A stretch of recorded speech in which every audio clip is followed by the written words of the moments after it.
Assalamualaikum warahmatullahi wabarakatuh, teman-teman sahabat RJK. Jumpa lagi. Kali ini saya akan membahas bagaimana sebuah usaha akan cepat berkembang dan memiliki untung yang banyak. Yang pertama, teman-teman harus memilih lokasi yang strategis. Jadi walaupun teman-teman punya toko ya, tapi letaknya tidak strategis, saran saya jangan buka warung kelontong di toko tersebut. Lebih baik toko tersebut disewakan, teman-teman menyewakan tempat lain yang lebih strategis. Lebih strategis di sini, teman-teman jangan pilih di tempat yang sepi atau terpencil.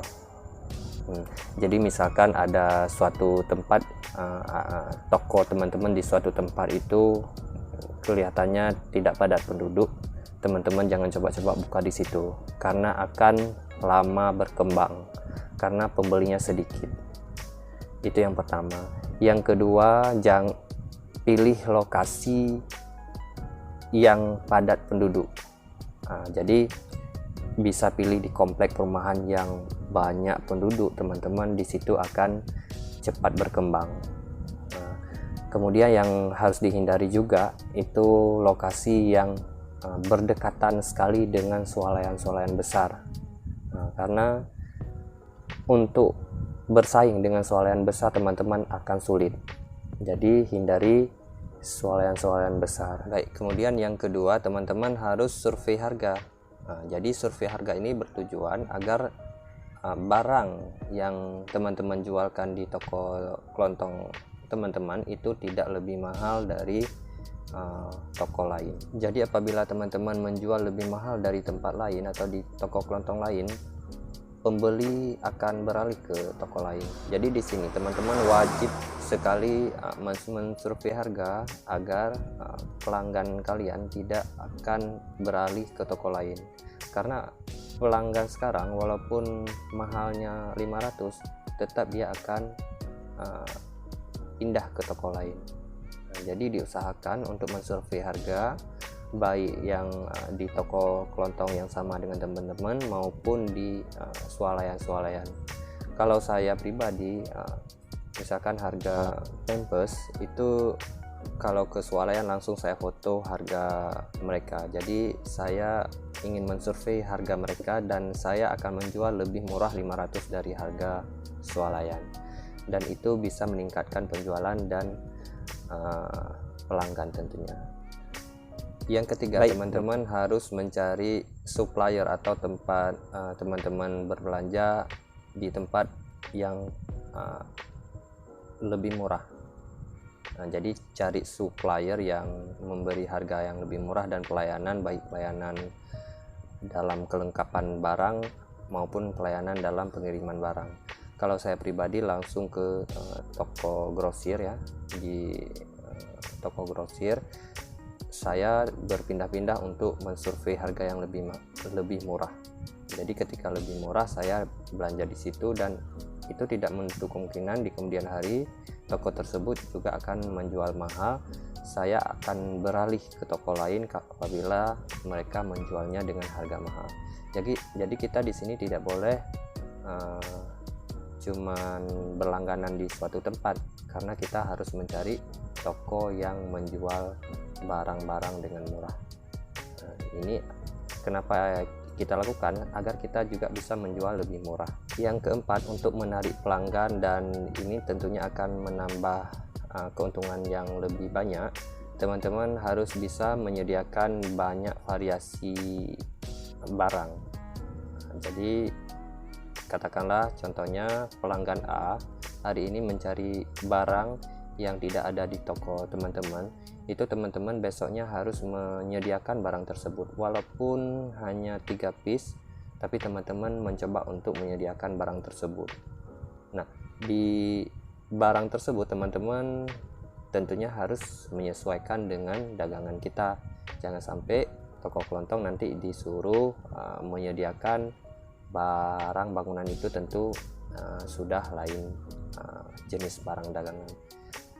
Selama itu barang dagangan tersebut masih sesuai ya, masih bisa jenis sesuai toko kelontong, teman-teman sediakan terus.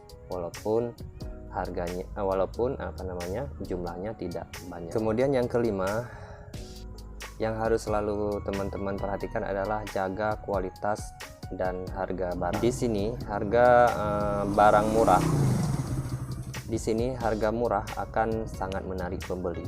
Tapi teman-teman jangan lupa bahwa harga murah tapi kualitasnya jelek itu akan membuat pelanggan akan lari ke tempat lain.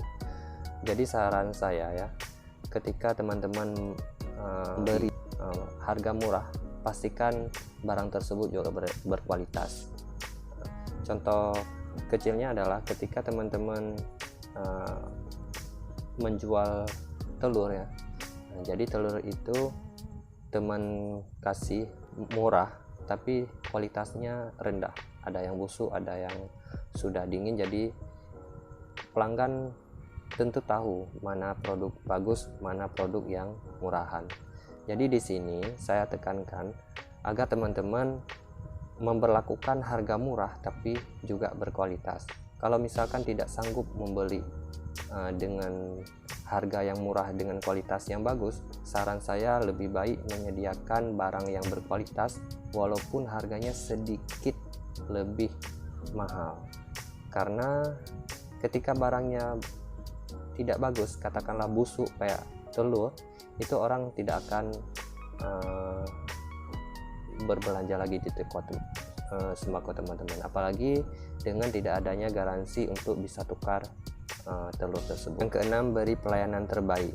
Jadi teman-teman sebagai penjaga toko, seberapapun kayanya teman-teman ya, mohon maaf, teman-teman harus memberikan pelayanan terbaik karena pembeli adalah raja. Nah, jadi di sini yang wajar ya, tentu bukan terlalu memuji pembeli. Jadi kita dalam kadar kewajaran, misalkan ramah tamah, menyuruh mampir, atau berbasa-basi menanyakan kabar, menunggu dan sebagainya, itu akan membuat pelanggan betah untuk berbelanja di tempat kita. Tapi kalau kita seharian duduk menjaga toko dan kita hanya asyik main HP, itu dipastikan orang tidak akan betah berbelanja di tempat kita karena mereka tidak merasa nyaman. Nah, jadi di sini disarankan untuk memberi pelayanan prima atau pelayanan terbaik Anda.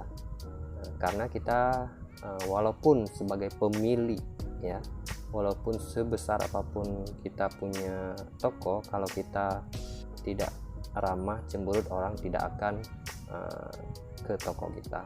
Kemudian yang ketujuh atau yang terakhir untuk sesi ini adalah menjaga stok barang. Nah, jadi ini sangat penting ya.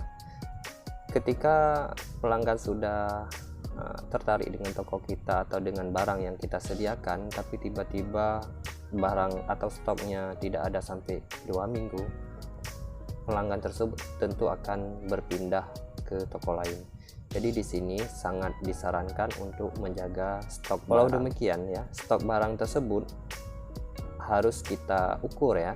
Nah, jadi kalau ada barang misalkan telur nih ya, itu jangan di stok terlalu banyak dia karena akan bisa berubah. Nah, jadi telurnya akan dingin atau tidak bagus lagi, tidak segar lagi. Jadi teman-teman walaupun dalam menjaga stok tapi harus melihat ini barang ini akan aman tidak untuk kita stok beberapa minggu. Jadi saran saya stok juga dijaga tapi kualitas atau ketahanan dari barang tersebut juga harus diperhatikan. Jadi mungkin untuk kali ini cuman itu saja yang bisa saya sampaikan ya. Bagi teman-teman yang ada problem atau ada ide lain boleh komentar di bawah ya, nanti saya akan melihat review toko teman-teman. Oke, saya akhiri. Wassalamualaikum warahmatullahi wabarakatuh.